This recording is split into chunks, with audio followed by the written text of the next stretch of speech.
from Northwestern University in material science engineering.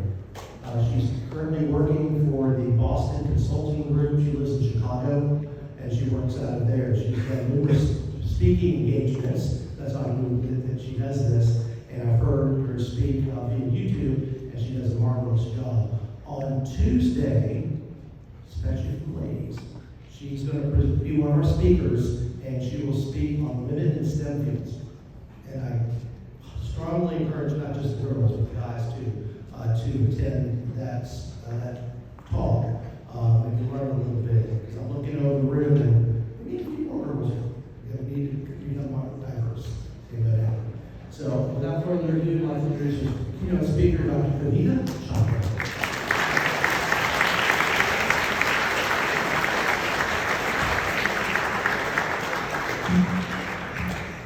Thank you, Steve.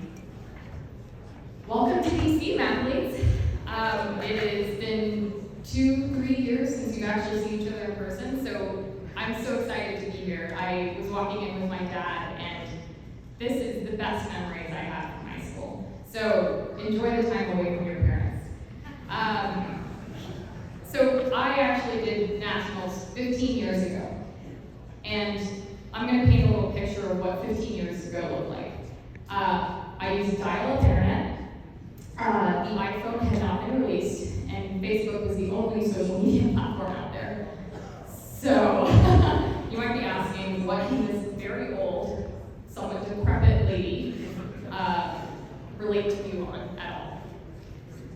I like to think there are some transcendent ideas for high school students and high performers like yourself. One of which is worrying about the next test you're going to take. For me, it was matrices and vectors at National Convention. Oh yeah, that test was my favorite. Good luck to everyone out there. I think I don't even know how to take that test anymore, so try to remember it later in life. And then honestly, just really worrying about each test and extracurricular and everything I was going to do and all the hopes that I could get into college. I always had a plan ever since I was a little kid. But my life turned out actually a lot better than I could have even imagined, because I let go of a lot of the preconceived notions I had about success. I imagine what drove a lot of you to MuAlphaTheta resonates with what happened with me. I was an unsure, awkward, Asian, introverted extrovert growing up in Tallahassee, Florida, and I think I was one of a few kids at the school really interested in math.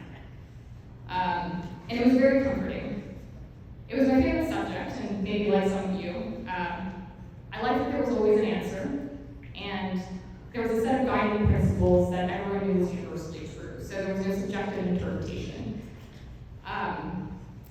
So I asked my dad when I was 5, what can I do? Because I love math, like what can I actually do with that?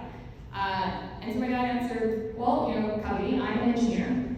I basically help people by solving problems with math and science. And it was like a Pixar light bulb moment for me.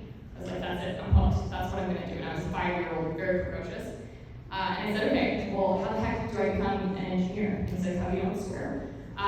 But you could go to school, and I said, okay, what's the best school? He said, okay, probably MIT. And that was it. I single-mindedly pursued, how do I get into MIT when I graduated from high school? And during that time, I fell more in love with math and science, but I always had a plan. I always knew exactly what I was doing, and defining a lot of my journey was actually MuAlphaTheta. Every January through the summer, every other weekend, going to regionals, invitationals, state, nationals, it was my whole life. I ended up actually, as Mr. Freelander actually told you guys, ended up getting into MIT. And it actually felt like home. I felt like I finally found my tribe. I was surrounded by everyone who loved math and science, who really wanted to make the world a better place, but it was somewhat bittersweet and surreal. I'd achieved this dream, this plan. I worked so hard to get to MIT that I had no point of view of what I was going to do afterwards. I had no idea what to do when I actually got there. Did I actually want to be an engineer? What did it mean? Would any of this actually even make me happy or feel successful? All these questions are ones I never really asked myself because I was so single-mindedly driven towards one goal that I thought was success. And while college was some of the most amazing years of my life, they were definitely the most difficult. I'd never been more unsure of myself, more worried, and tested in my conviction of my future. It was one of the most pivotal times in my life, and during that time, I realized I didn't always need to have a plan, and I didn't always need to have an answer. I started to do this thing called research, where you solve problems, but you don't actually know what any of the solutions are. There are no guiding principles to really help you. Unlike math, where there was always an answer, no one was able to really tell me what to do. And I had to push the boundaries of knowledge through good old experimentation. I got to explore new frontiers that no one had studied or even looked into before. And you discover new things about the world and become a true expert in something. And so I said, hey, now I like research, I guess. Let me think about that. I like research and honestly had no idea what I was doing. And so that lack of understanding actually took me to my next journey at Northwestern pursuing my PhD. And while I was studying incredibly difficult problems and truly pushing the boundaries of science as I could, I was doing it alone in a windowless basement with maybe 20 other people around the world globally who cared what I was doing. And while basic science is the fundamental way that I think future advancements in the world move forward, I didn't actually see how my work was going to help real people.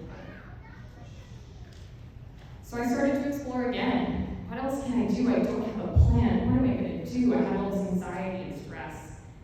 And everyone around me told me there's only a few ways to be successful as an engineer. You can be a researcher, a bench scientist, a professor, or a postdoc. Otherwise, you're selling out. But I had to let go of the notions of what everyone else told me success meant. I had to figure out what I really wanted. So I followed this love of problem solving and the want to help people to something called management consulting, which is what I do today. And if you're anything like my parents, my grandparents, my friends, or even me 4 years ago, you have no freaking clue what management consulting is. It's basically like a doctor for companies, big and small. I worked with nonprofits for 10 people, up to global companies with hundreds of thousands of employees. And they come to me with problems in why their company is not working, things of how it's not running efficiently. And I get to help them. I get to see the tangible impact of my work and the tactical benefit for the people I'm working alongside. What I do now is a real-world application of my cumulative skills and knowledge I've built over 2.5 decades of schooling and education. The me of 5 years old, the unsure high schooler, the imposter at MIT, and the gun pro researcher all led me to a place I didn't even know existed. I've advised the mayor of Chicago on how to keep her constituents safe during the global pandemic, how to reopen the city safely and wisely. I've constantly meet with CEOs of Fortune 100s to tell them how to think about their strategic vision for the next 5 to 10 years. The little girl from Tallahassee didn't know she had it in her, but she let go of what she thought other people wanted her to be. I could still be stuck in a lab, or a large pharmaceutical company, or even trying to finish my PhD like a lot of my colleagues. But letting go of those ideas actually unlocked greater potential within myself. As we stand on the hallowed grounds of our nation's capital, be reminded that you all are the future. Don't limit yourself to what you think you should be. Don't define yourself by what your parents, friends, partners think success means. Find your version of success and happiness, and be who you would like to be. Thank you so much, and enjoy your conference.